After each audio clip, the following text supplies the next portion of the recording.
Hey guys, Coach White here, and so excited that we get to do this virtual soccer camp since we can't meet in person this summer.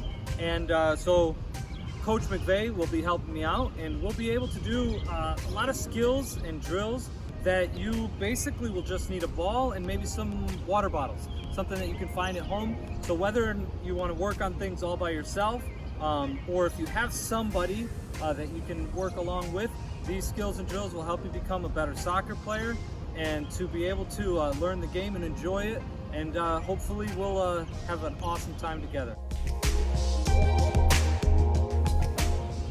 Hey guys, so passing technique. What we're going to start with is the idea of how to approach the ball to get a pass off.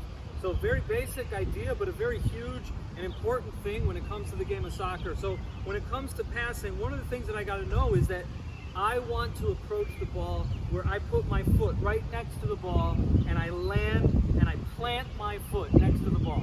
So if you're out there and you're working on this game and you want to make sure that where are you stepping next to the ball when you pass? So as I approach the ball, I'm just going to step next to it. The next thing that I want to be very key in on is, what does my other foot do? As I step next to the ball, I really want to open up my foot so that I'm using the inside of my foot to pass this ball. So as I step next to the ball, and then I just go up. So there are times when I've been able to just go up against the wall, and I've literally just been able to open up my foot, and I just go like this, and I go over and over again. But really, what we want to do is we want to see a pass. All right, so I'm going to hit the ball right in the middle, and I'm going to step next to the ball, and I'm just going to hit it. All right, and so then, and if you have a ball or if you have two balls, you can actually practice this. And so whether you have somebody else or you're just by yourself, you can actually just, you step next to the ball and then you hit it and you swing through.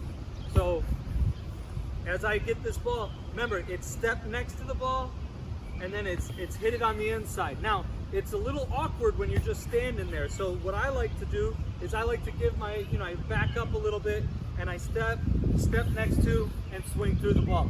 So if you can get that concept down, start practicing that by itself, and then we'll go on to that next level.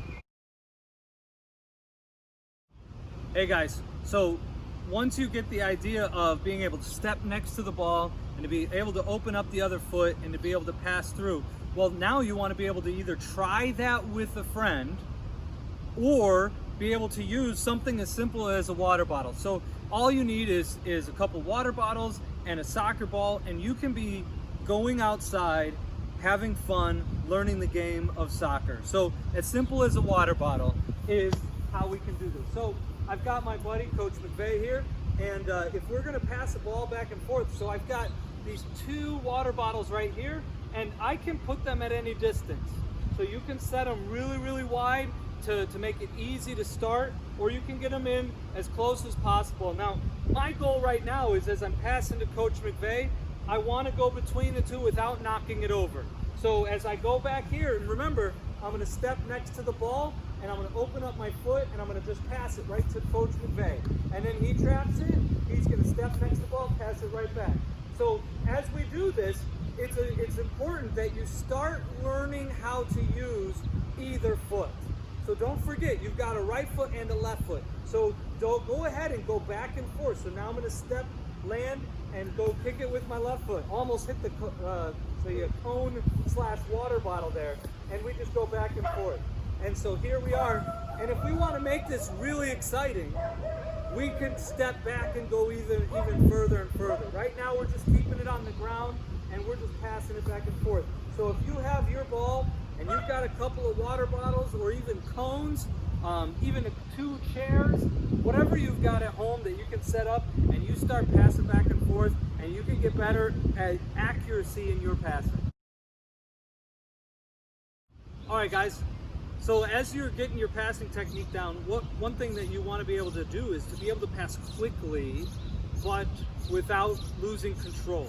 So we call this one-touch passing. So I've got my buddy here, Coach McVeigh, and basically what we're going to do is we're still going to step next to the ball, and we still want to hit it right in the middle, and we want to get it between the 2 cones. So what you might see though is if the ball is coming at you pretty rough, you might not want to one touch it. But if the ball's coming at you really good, then feel free to add some one touches here and practice one touches. They're a good indicator of being able to speed up the game and play even more efficiently and effectively as a soccer player. So as I've got my ball here and I'm going to pass him, he's not going to stop it. He's going to kick it right back at me on one touch. So he comes to him and he hits it one touch. We still try to step next to the ball and you still try to time it. And if you're getting good at it, you speed it up. If you can switch feet, do so. But the idea is you still want to step next to the ball and have control. So get a partner, get a ball, and try some one-touch passing. You might even try to see if you can get 10 in a row in between these cones or these water bottles, and try to get 10 in a row without messing up. And you'll become a better soccer player the more control you can get. And this is one thing that a good soccer player can do. Hey guys, sometimes you don't have anybody to play with, but you can still play the game of soccer and get better at it all by yourself. Sometimes all you need is some type of a hard wall that is hard enough to bounce back at you, and yet something that mom or dad are okay with you kicking the ball against. So double check that before you go out and play. But if I'm passing all by myself, I can do this against the wall. And so I step next to the ball and I hit it, and the ball can bounce right back at me, and then I can set it up and it bounces right back to me, and I can just keep stepping next to the ball and it comes back to me, and I can do that and get a lot of practice in kicking the ball. Also, if I want to do some one-touch passing, the one-touch passing all by myself is as it comes back to me, and I can hit it on one hit. Sometimes it doesn't come back, that's fine. You just keep going, and you step next to the ball, and you hit it, and it comes right back to you. And you can work on your one-touch passing, as well as if you've got the ball when it's stopped and not moving. Hey guys, sometimes you don't even have a good wall to practice off of, but that's okay. You can take 2 water bottles like this. You're all by yourself, and you say, well, how can I pass all by myself? Well, I'm still working on my accuracy of being able to get it between an area, almost like a goal area. And as I pass it through, I just run through and I get the ball, and I get a little bit of exercise in at the same time. So here I go, I step next to the ball, hit it.